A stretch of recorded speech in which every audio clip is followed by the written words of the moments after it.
العافية الصريع يا ساعة الفرج.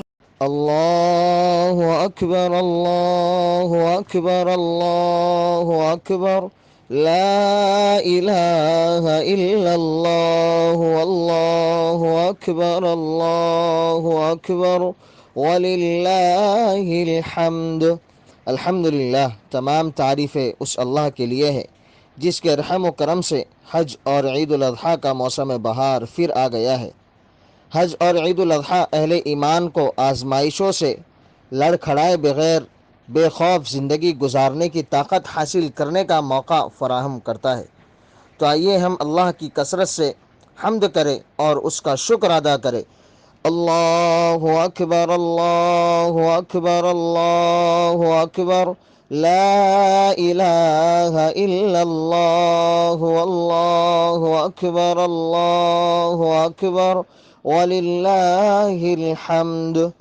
حج اور عید الاضحیٰ اس بات کا پیغام دیتا ہے کہ طاقت اور تکبر کی انتہا کو پہنچنے والی آمریت کے خلاف عقلی طور پر لڑیں اور لوگوں کو امن، بے خوفی اور سلامتی والی نیکی پر مبنی زندگی گزارنے کی رہنمائی کرے۔ عید الاضحیٰ ہمیں یہ بھی یاد دلاتا ہے کہ انسان کھانے کی کمی کی وجہ سے بھوکا نہ رہے۔ کھانے کی چیزیں ایک دوسرے کے ساتھ بانٹنی چاہیے۔ اس سے معاشرے کو یہ سبق بھی ملتا ہے کہ ان کو غیر منصفانہ طریقے سے ذخیرہ نہ کیا جائے۔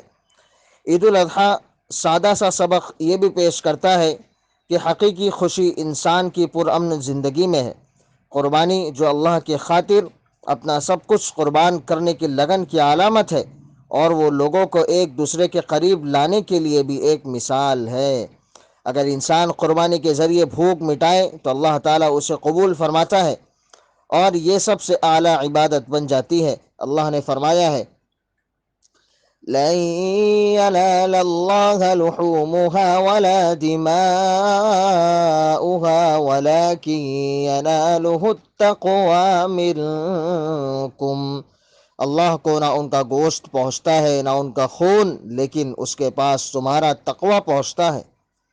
اس آیت سے یہ پیغام ملتا ہے کہ محبت اور باہمی تعاون سے اللہ کا فضل حاصل کیا جا سکتا ہے۔ اس کا مطلب یہ ہے کہ قربانی، محبت، عبادت، بھوک مٹانا اور خوشی آپس میں جڑی ہوئی ہیں۔ حضرت ابراہیم علیہ السلام کی قربانی والی زندگی کو یاد کرتے ہوئے کعبے کے صحن سے عرفہ پہنچنے والے مومنوں کو یہ بات ذہن نشین کرنا ہوگا کہ ابراہیمی سنت کو اپنانے والوں کا فریضہ یہ ہے کہ قدرتی آفات اور عذاب الہی کے علاوہ کسی چیز سے خوف زدہ نہ ہوتے ہوئے ہر علاقے کو محفوظ بنائے اور ایک پرامن زندگی گزارنے والا ملک بنانے کی کوشش کرے۔ حضرت ابراہیم علیہ السلام اور ان کے خاندان جو عراق سے نمرود کے تشدد سے بھری ہوئی آگ کی پہاڑوں کو عبور کرتے ہوئے ویران مکہ پہنچا، خانہ کعبہ کی تعمیر نو کے ذریعے انہوں نے ایک ایسی فلاحی ریاست کی سنگ بنیاد رکھی جہاں بھوک اور خوف کے بغیر پرامن زندگی ممکن تھی۔ اس دن ان کی دعا قابل ذکر ہے۔ قرآن کریم اس کا ذکر یوں کرتا ہے وَإِذْ قَالَ إِبْرَاهِيمُ رَبِّ اجْعَلْ هَذَا بَلَدًا آمِنًا وَارْزُقْ أَهْلَهُ مِنَ الثَّمَرَاتِ من آمن منهم بالله واليوم الآخر قال ومن كفر فأمتعه قليلا ثم أضطره إلى عذاب النار وبئس المصير۔ اور جب ابراہیم نے کہا اے میرے رب، اس شہر کو امن والا بنا دے اور اس کے باشندوں کو پھلوں میں سے رزق عطا فرما جو ان میں سے اللہ تعالیٰ اور یوم آخرت پر ایمان لائے۔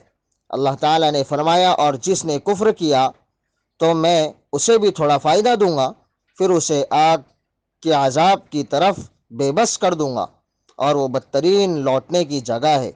اللہ بادشاہوں کا بادشاہ ہے، اللہ عظیم ہے۔ تمام تعریفیں اور شکر اللہ کے لیے ہے۔ اللہ اکبر اللہ اکبر اللہ اکبر لا إله إلا الله والله أكبر الله أكبر ولله الحمد.